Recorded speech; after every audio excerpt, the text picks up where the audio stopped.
Rasulullah adalah orang yang istimewa. Beliau Nabi dan Rasul terakhir Allah di muka bumi ini. Ajaran agama Islam yang dibawanya menjadi penyempurna atas ajaran Tauhid yang dibawa para Nabi dan Rasul sebelumnya.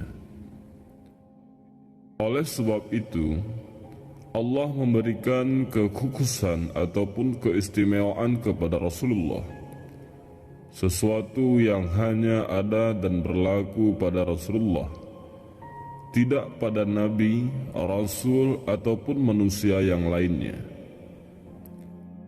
Keistimewaan Rasulullah tidak hanya ketika beliau berada di dunia seperti menjadi rahmat bagi semesta alam, dan dihalalkan harta rampasan perang baginya dan para pengikutnya, menjadi penutup para nabi, dan lain sebagainya.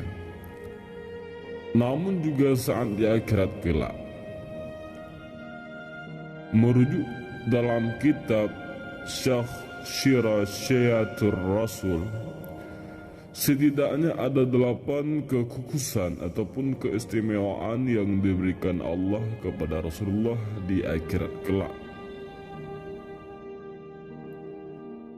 Pertama, orang yang pertama dibangkitkan. Di dalam Islam, dunia adalah ladang amal, sementara akhirat adalah ladang panen. Jadi, umat manusia yang meninggal pasti akan dibangkitkan kembali di akhirat kelak untuk mempertanggungjawabkan segala amal perbuatannya. Siapa yang dibangkitkan paling awal ternyata tidak tergantung siapa yang dulu meninggal. Berdasarkan hadis riwayat Muslim dari Abu Hurairah, Rasulullah adalah orang yang pertama dibangkitkan di akhirat nanti. Aku adalah penghulu dari seluruh anak Adam di hari kiamat. Aku orang pertama dibangkitkan, ataupun orang yang pertama dibelah kuburnya, kata Rasulullah SAW. Kedua, pemberi syafaat.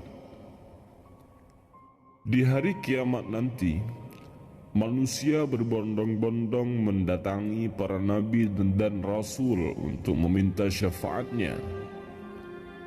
Namun nabi dan rasul yang didatangi tidak bisa memberikan syafaat. Kemudian mereka mendatangi Rasulullah untuk meminta syafaatnya. Karena Rasulullah adalah satu-satunya orang yang diberi hak untuk memberikan syafaat, maka beliau memintakan ampun agar mereka terbebas dari siksa api neraka. Ketiga, pembawa bendera Alhamdulillah. Dikisahkan bahwa pada saat hari kiamat nanti manusia ditempatkan di padang mahsyar. Mereka berkumpul di bawah bendera yang diikutinya dan dicintainya. Pada saat itu Rasulullah membawa bendera Alhamdulillah ataupun pujian, sebuah bendera yang paling tinggi dan paling mulia. Para nabi dan rasul pun berkumpul di bawah bendera Alhamdulillah itu. Keempat, delegasi yang berbicara atas nama makhluk seluruhnya. Di akhirat, Rasulullah adalah pemimpin seluruh makhluk. Beliau menjadi juru bicara seluruh makhluk di hadapan Allah. Pada hari kiamat, aku menjadi imam para nabi, khatib mereka dan pemilik syafaat mereka tanpa kesombongan, ucap Rasulullah. Kelima, orang pertama yang melewati jembatan neraka.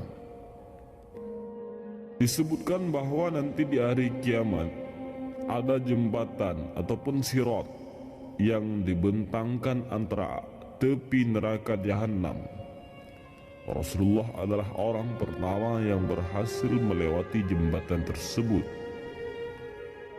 Umatnya mengikutinya di belakangnya. Keenam, orang yang pertama memasuki surga.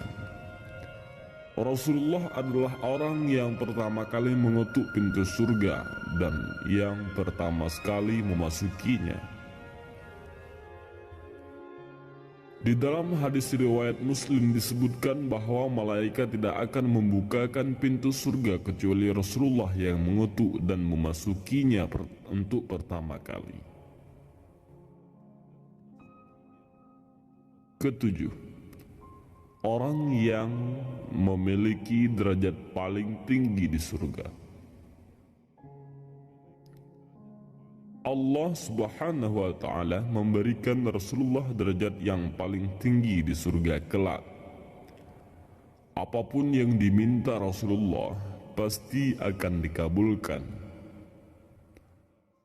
Barang siapa yang memohon kepadaku al-wasilah, maka pasti mendapatkan syafaat dariku, kata Rasulullah dalam hadis riwayat Muslim. Dan kedelapan, pemilik telaga Al-Kautsar. Rasulullah adalah satu-satunya Nabi yang diberikan telaga Al-Kautsar oleh Allah. Bahkan Nabi dan Rasul lainnya pun tidak mendapatkannya. Ketika aku berjalan di surga, tiba-tiba aku melihat sungai yang kedua sisinya bangunan dan permata lu'lu' yang memiliki lubang. Aku, yaitu Rasulullah, bertanya, "Wahai Jibril, apa ini?" Kemudian Jibril menjawab, "Ini adalah Al-Kautsar yang dianugerahkan Tuhanmu kepadamu.